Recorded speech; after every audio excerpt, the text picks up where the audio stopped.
you are Mr. WrestleMania. In your opinion, who is Mrs. WrestleMania?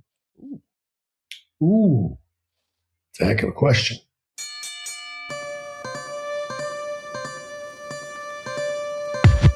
Masked Man Show. Masked Man Show. Masked Man Show. Masked Man Show.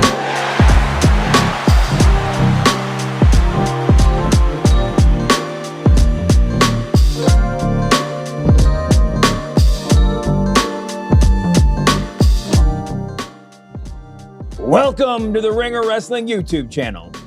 That's right. And you know what? We told y'all to subscribe to the YouTube page, get on the Spotify, because if you do, you get special exclusives that aren't even on the podcast feed, just like this one. What do I mean by that? Stay tuned, because right now we're about to talk to the star of becoming Shawn Michaels, the Heartbreak Kid, the leader of NXT, one of the greatest of all time, Mr. WrestleMania, Shawn Michaels, right now.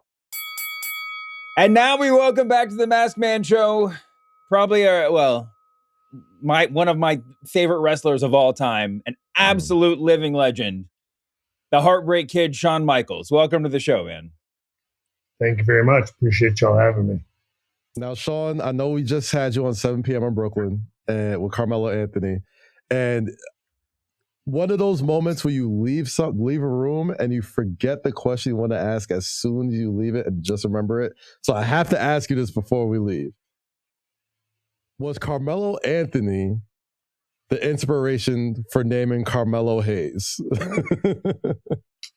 Well, I believe, again, that, I think Melo was a bit of a fan. So we have sort of the process we go through sometimes is, the talent, a list of names. And so there are oftentimes, so he had, some names that were basketball players on there. That's one of the reasons, our talent always kind of goes through the list of names. So now technically, Carmelo would be the one to ask about that, but it was easily our assumption because there were other basketball names on that list, if I recall. Gotcha. It was one of those things that bugged me as soon as our interview was over. I was like, how did I not ask him that? But glad you answered that for me. Are there people down there at the PC who picking the best name for the new talent as part of their job description, or does everybody just chip in?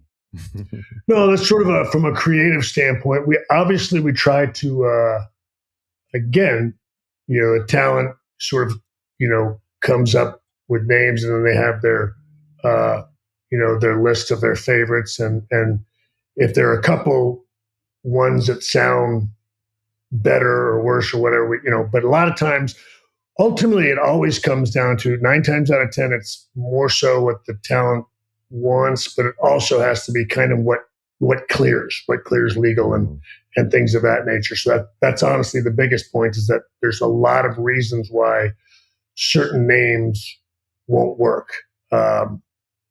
It always comes down to legal issues more than anything else. Got it.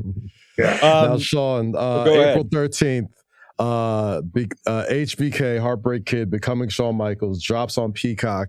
And I don't have the stats in front of me. I don't have the numbers in front of me.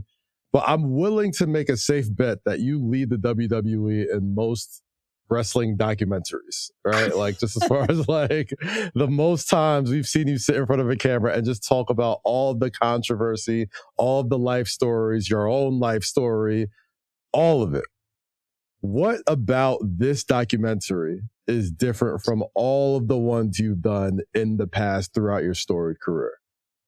Well, I will say, because couple things.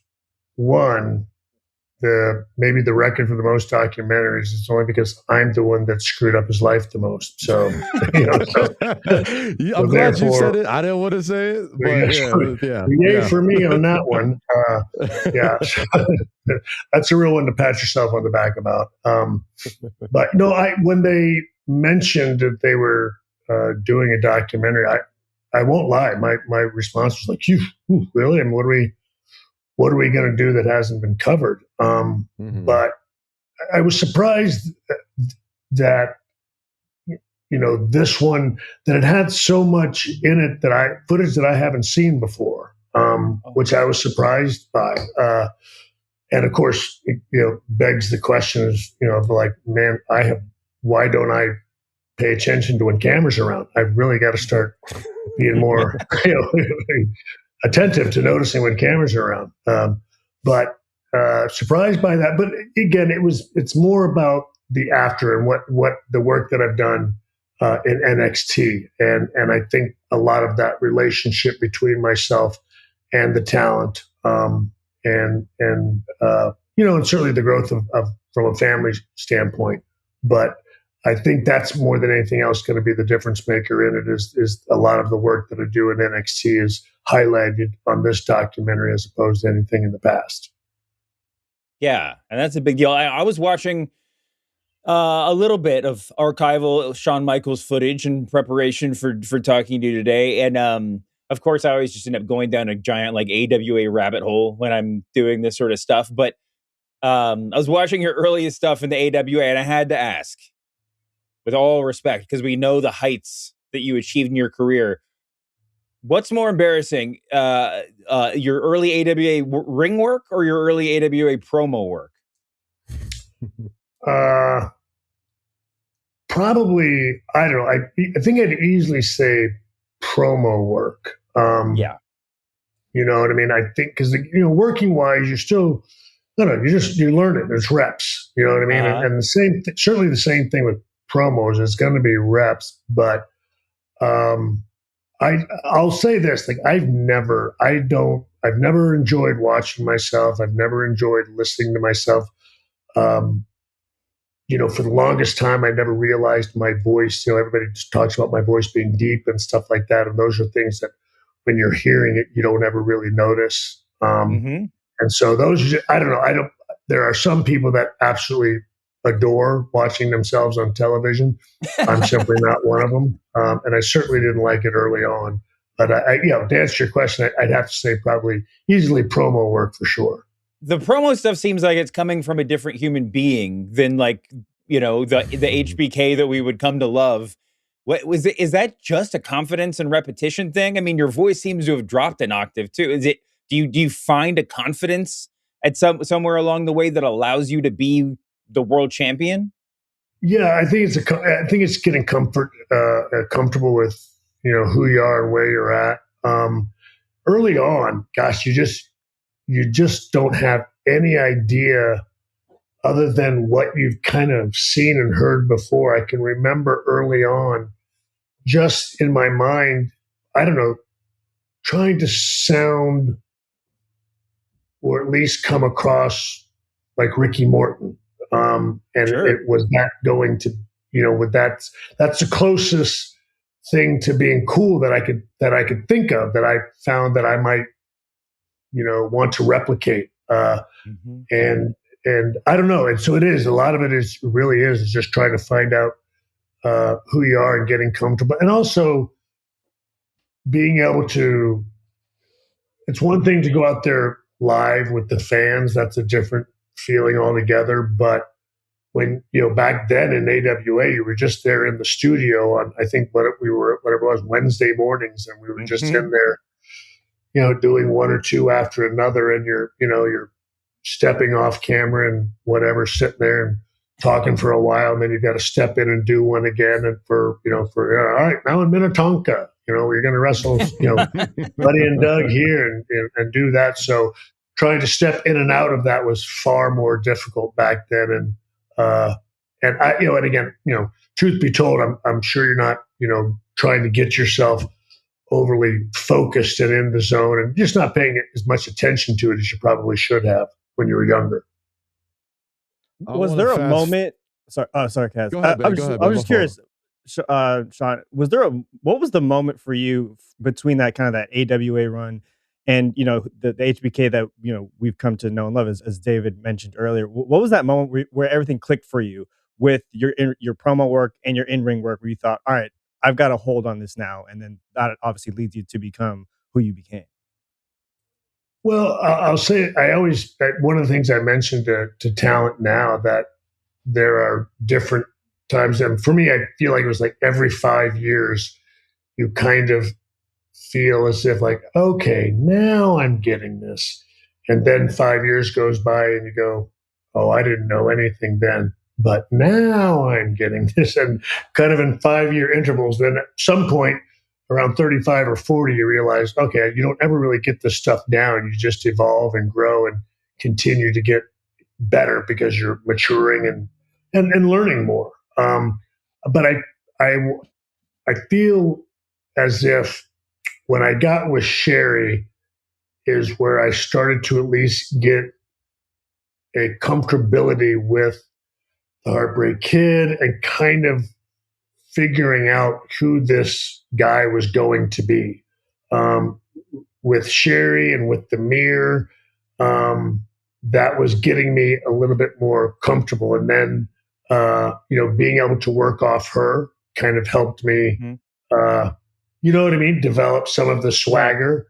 And that gave me enough confidence to when I was no longer with her to kind of continue that swagger without her.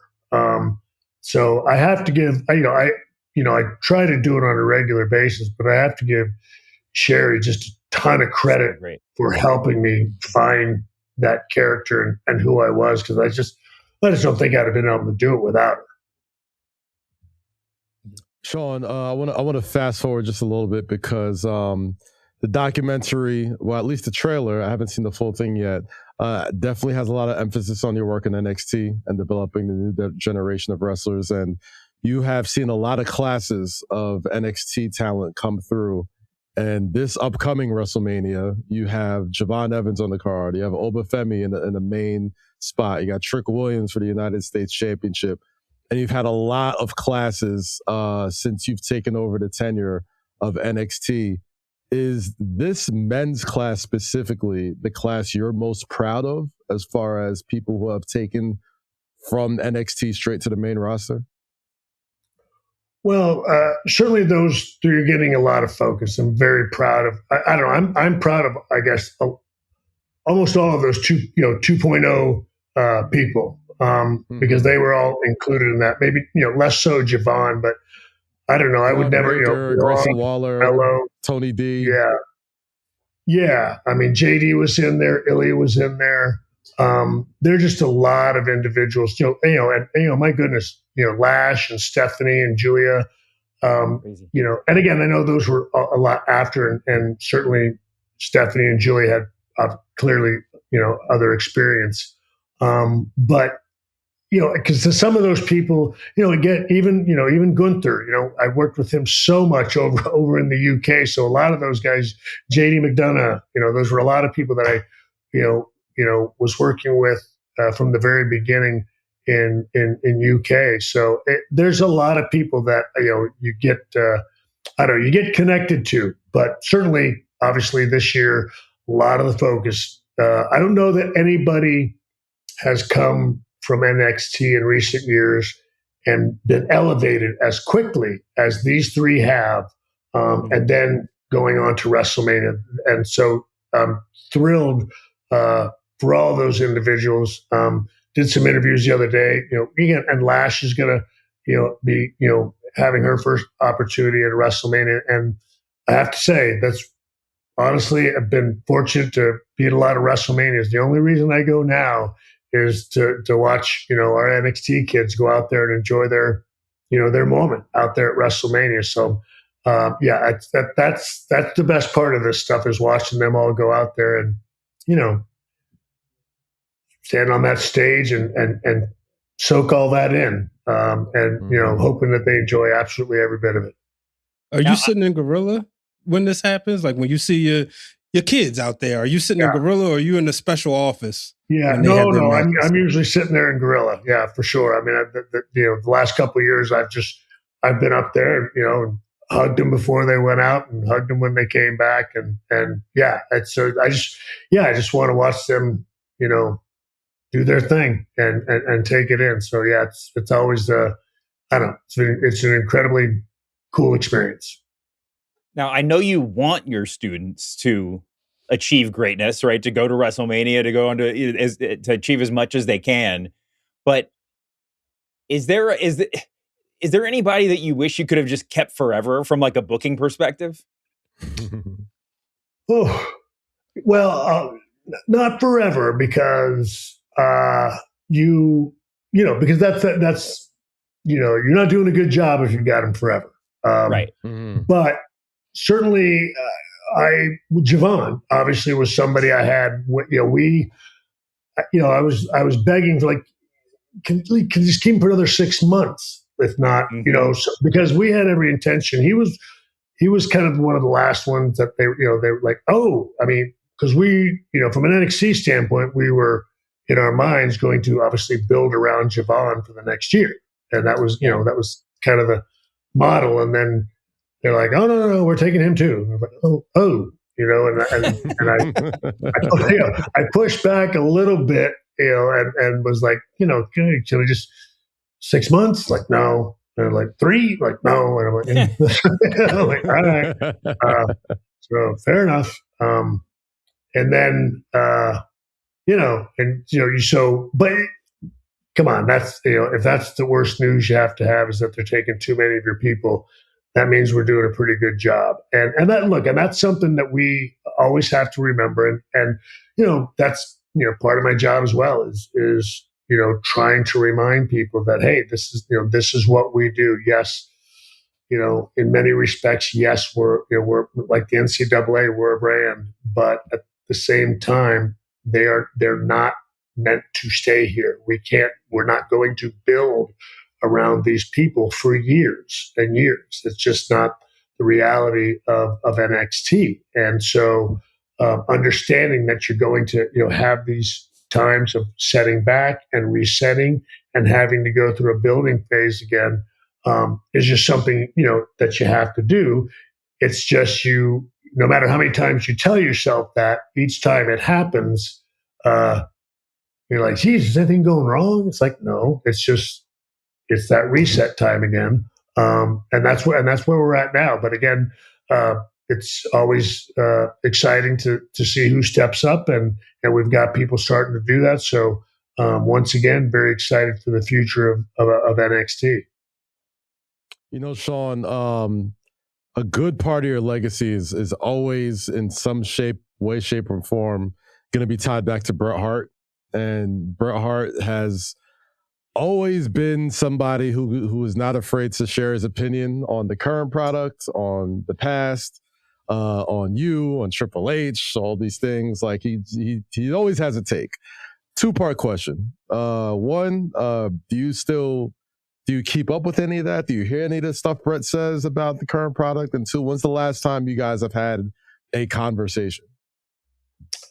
The last time we had a conversation, I think it was the Hall of Fame last year. Okay. Actually, because we were in the same dressing room, and helped him put on his suspenders. Yeah, no, but I mean in a good way. It's just one of those things. Yeah. No, I know. It's like the first time ever wearing suspenders, and I've worn them before. So, but we chatted then, and look, and it wasn't. I think it wasn't long after that. So that I heard him.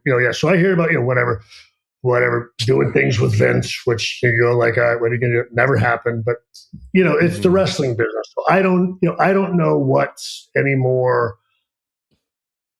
I'm never sure what's out there to get a rise out of people or to make things. It's the wrestling business, and I just don't put a lot of stock in that. All I know is we had a nice conversation in the room. Helped him put his suspenders on. He went out there. There might be, I don't know,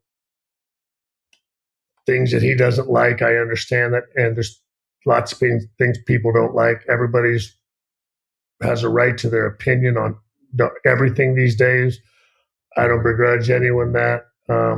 And I don't know. I just, I do everything I can to focus on me and my life. And, I know that we're a happy family. I know we have a good time in NXT, and I'm doing everything that I can to give back to the business that's been so good to me. I just, it sounds silly, I guess, but and because good news and stuff like that is not click worthy and binge worthy. But I live a positive, joyful life. It's boring as hell, I guess, to some people, but I'd just rather do that than the other. And I always say that I don't want to be bitter, crotchety old timer. I feel like we've got enough of those, and not to imply that anyone is. I'm just saying that I prefer to look at the whole life thing of the glass is half full type stuff and go from there. So it ain't popular. Give us something clickable. Let's give him a good clickable headline, Sean. Is there a world where we can see a Shawn Michaels Bret Hart guest seminar in the Performance Center where you're both working together on the future of professional wrestling? Is there any likelihood of that ever happening with you two? Well, I can't see Bret wanting to, move his entire life, you know what I mean, to Florida or anything like that. But it certainly, I don't know, because I'm sure he's been asked before. I'd have to ask Matt, but I'm sure, if he ever wanted to come down and do a seminar or guest coach, but he's just never really shown much interest in that kind of stuff. But you'd be crazy not to think that Bret Hart doesn't add value to anything when it comes to wrestling, for God's sake. So if he was ever interested in doing something like that, we'd jump at the chance for that. I don't know if that's a clickable headline for you, but we see a lot what Natty's doing with her dungeon and the training and everybody that comes down there. It's always like what it would make all the sense in the world. Like, I've never seen him go to any of those, so I guess always assume that if you're not doing it for family, you probably didn't want to do it for us. So he just didn't have an interest. But again, that's pure speculation on my part. I don't know. Makes sense. Okay, cool. Yeah.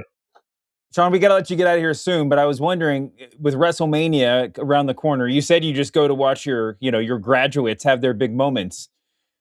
But you were known as Mr. WrestleMania. I hope that you have like the lanyard that you walk around with at WrestleMania just says that really clearly. But here's my question. There's been a lot of people who have emulated Shawn Michaels in their career, who've accomplished some of the same things since you accomplished them. Do you think we'll ever have another Mr. WrestleMania? I mean, what goes into having a big match streak like you had? I don't know. I guess a big match streak, I guess. You know what I mean?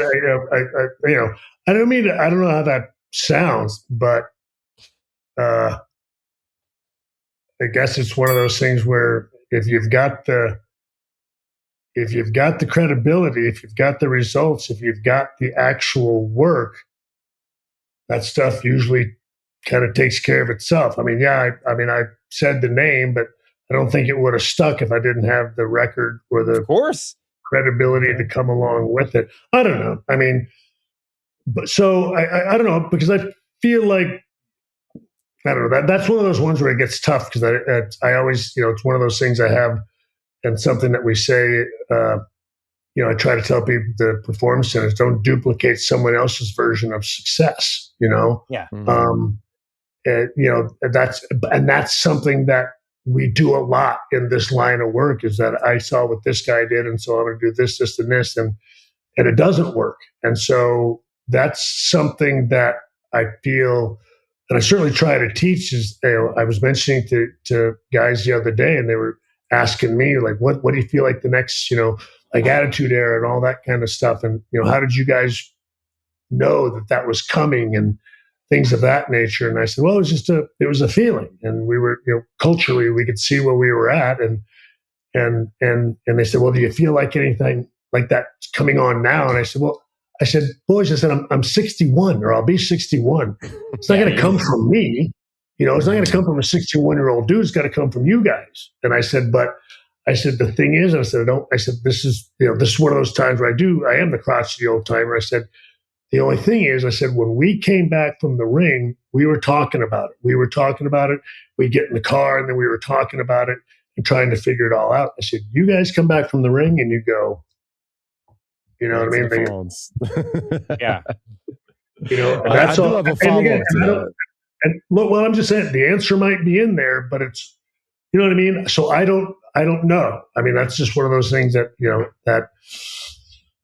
but I feel like, if you do, it's very simple. You do it enough times, those things will come, if you build it, they will come. They will come. Well, I got one last question. I know we got to wrap you up. You are Mr. WrestleMania. In your opinion, who is Mrs. WrestleMania? Ooh, it's a heck of a question. Mm-hmm. Oh goodness.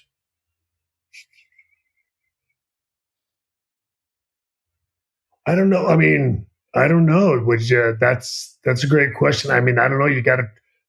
Would Becky or Charlotte be in there somewhere? You got to think, right? I feel like they've probably got the best opportunity. So that would be my guess right now. And I think it'd have to be a toss up right now between Becky and Charlotte. I'd even throw a Bianca Belair if she's healthy. She'd have a case as well. You know what I mean? I think Becky and Charlotte definitely leaders pole position. They had the first main event, so it's like that's it. It's got to be one of those. Yeah, maybe just figuring tenure wise and all of that, probably the most opportunities at it. But yeah, Bianca's certainly somebody that a couple more years and as long as she stays healthy, she's certainly got a chance. Mm-hmm. All right, Shawn. Well, thank you so much for doing this. We're all going to tune in to watch your documentary on Peacock on the 13th. I'm sure we're probably all going to watch it as soon as it's available. It's called The Heartbreak Kid, right? The Heartbreak Kid Becoming Shawn Michaels. I cannot wait to watch this. And I'm just so grateful that you're giving time to folks like us to talk to. So thanks so much for coming on the show. I appreciate you guys having me. Thank y'all so much. Thank you to the Heartbreak Kid, Shawn Michaels. It's a thing I say about every day of my life. We didn't even do the interview just to say thank you to Shawn Michaels. But yeah, that's it. It's appropriate. Thank you for the time, Shawn Michaels. But like we said, man, stick around for this YouTube page. I know it's been a long time coming, so definitely subscribe, like, leave a comment, leave a rating, leave a review. 5 stars only. All right, no melters, okay? Do what you got to do. Shout us out, you know what I mean? And we'll be giving you lots and lots of footage here, especially since we're on the road to WrestleMania. We'll see y'all in Las Vegas, and we'll see y'all on Monday on a brand new episode of The Masked Man Show, people. Peace.